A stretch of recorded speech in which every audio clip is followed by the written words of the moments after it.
नमस्कार गावालोनो, विषय वेगळा यूट्यूब चॅनलमध्ये तुमचं हार्दिक स्वागत आहे. म्हटलं चला गावाक जाऊया व शेतीची कामं करूया म्हणून गावाक केलं.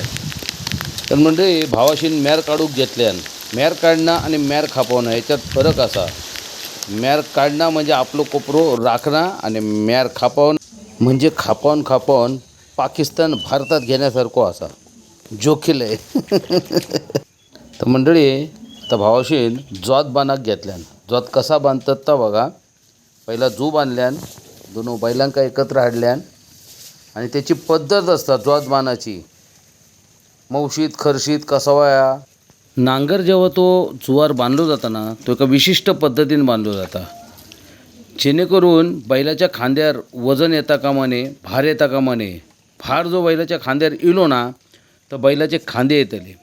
समजा कधी कधी चुकान असा होता तेव्हा फक्त बैलाचे खांदे येतात, तेव्हा तोच शेतकरी त्या बैलाच्या खांद्यांका तेल लावून चोळता. मंडळी जनावरांची खूप काळजी घेता.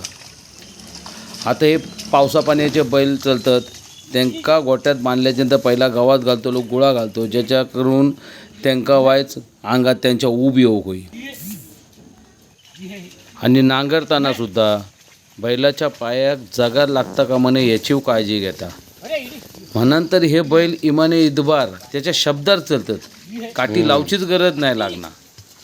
शिस्तीचे बैल, शिस्तीच्या बैलावरून सांगतोय.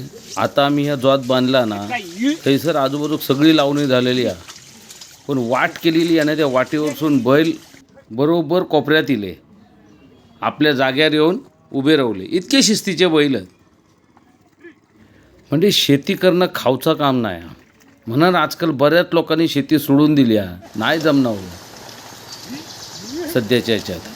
कारण की मेहनत इतकी आहे, उत्पन्न खूप कमी आहे. म्हणजे ह्या पोटापुरतंच करतात.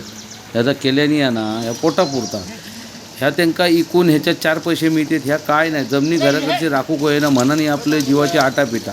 आणि त्या मुख्य जनावरांच्या तोंडात 2 घास काळी गवताचे पडाक होय म्हणा. आता ह्या कोपऱ्यात आमका लावणी करूची आहे, त्याच्या आधी किती मशागत करूची आहे ती सांगते. तर तवसर काय आला, पहिली म्हणाली तरव काढून मी घेतोय, तुम्ही चिखल करा तवसर. पण तरियात ना पोरला इला ना हिशोबाच्या बाहेर. आणि या पोरला इला ना की तरव काढू कंटाळा येतो. म्हणजे तरियाची एक एक काडी शोधून आम्ही मगाशी गेलो फाटकार, चौकशी केली.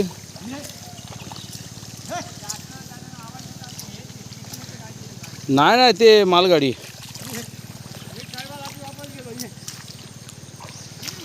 तरव लावसाठी मशागत किती करूची लागता माहिती आहे. एकदा कोपरो नांगरूक होयो, परत त्याका गुटो घालूक होयो, परत नांगरूक होयो आणि परत गुटो घालूक होयो, असा 4 वेळा करूचं लागता. एका कोपऱ्यात जर तुम्ही मोजूक गेलास ना, जोतापाटी जे फिरतात जवळजवळ 20 ते 25 किलोमीटर फिरायला लागता एका कोपऱ्यात. इतक्या जोत फिरता, इतको माणूस तो चालता. म्हणून म्हटलं शेती करूचा खाऊचा काम नाही. आणि त्याच्यात आणखी काय, जर पाऊस मोठो इलो ही जाती लावणी थोडीशी व्हावान. हे आमचे काका, त्यांच्याकडे बघून त्यांचा वय तुम्हाला कळला असाल, पण वय सांगायचंही नाही. पण जय जवान जय किसान म्हणतात ना, तिथले हे जय किसान. बघा ह्या वयातसुद्धा ते गुटो घालतात, शेतीची कामं करतात. म्हणून ते फिट असत. म्हणून गावाकडे जावा आणि थोडी थोडी कामं करा, तब्येत बरी राहतली. एका साईडीक आम्ही चिखल केलो आणि वहिनीनं आणि लावूक घेतल्यान तरव. वाईस पाऊस थांबलो ना तवसर पटावट लावून घेते. तो भरोसा नाही हो महाराज, कधी येतो गडगड गडगड. आमच्याकडे मुख्यमंत्र्याची बहीण इली आहे तरवर लावक. मजा येतात. पण ते बघा करून बघा कधीतरी शेतीची कामं गावाक जाऊन. आम्ही भाग्यवान असं, लय मजा येतात.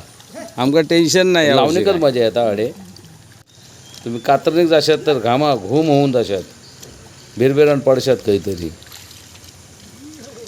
वैज्ञानिक तरव लाव होती, म्हटलं आपण पण वाईट उतराया, 4 पेंडी तरव लावूया, बघूया लावूक जमता काय तरव. तर वहिनी लगेच म्हणायला लागली, मा भाऊजीने तुमका मस्त तरव लावूक जमता. मग काय मी ऐकतोय, पूर कोपरो लावून काढलो पटापट. 3 माणसं असल्यामुळे वाईट काम पटापट जमलं. जमणं होता माका, पण आपला करू खाया केलेली आहेत कामं ही मी तशी ना. हल्ली जरा मध्ये गॅप पडलो त्यामुळे वाईट नाही जमणत. पण केल्याशिवाय पण होऊचं नाही, करू काय व्हायचं. आपली माती आपल्या माणसांबरोबर वावरला ना का बरं वाटतं. तर मंडळी मी काय आता जास्त बोलणं नाही. तुम्ही आता ह्या निसर्गाचा आवाज आहे का, चिखलातून बैल चालण्याचा आवाज आहे का, पाखरं आरडण्याचा आवाज आहे का, लावणी टोपतात तेव्हा जो आवाज येतात तो ऐका आणि आनंद घ्यावा त्याचा.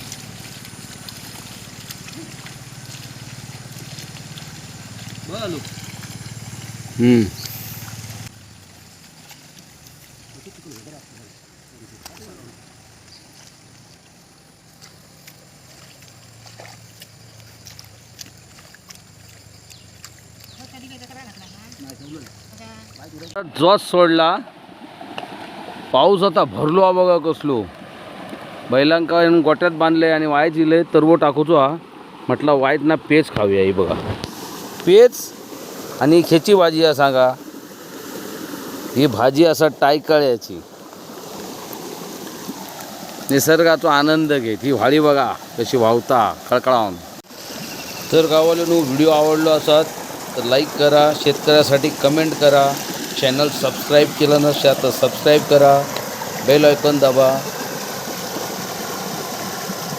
चला तर मंडळी पुन्हा भेटूया विषय वेगळ्या यूट्यूब चॅनलवर असोच नवीन काहीतरी एक व्हिडिओ घेऊन.